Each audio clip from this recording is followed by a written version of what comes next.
একদিন এমন একটা রাত আসবে যেদিন আমার সবচেয়ে আপন মানুষগুলো আমাকে একা রেখে চলে যাবে।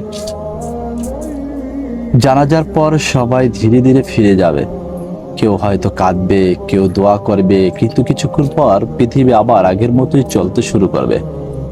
শুধু আমিই থাকবো আমার কবরে, একেবারে একা।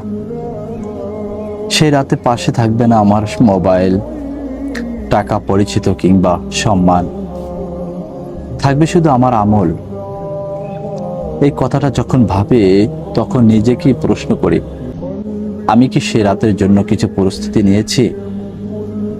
আজও সময় আছে। একটি নামাজ, একটি সৎ কাজ, একটি আন্তরিক তওবা আল্লাহর কাছে খুবই মূল্যবান।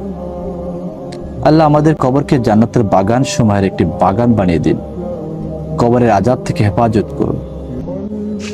প্রত্যেকটা মুসলিমদেরকে আল্লাহ তাআলা দ্বীনের পথে পরিপূর্ণ হেদায়েত দান করুন। এই দোয়াটি রইল সবার জন্য। আমিন।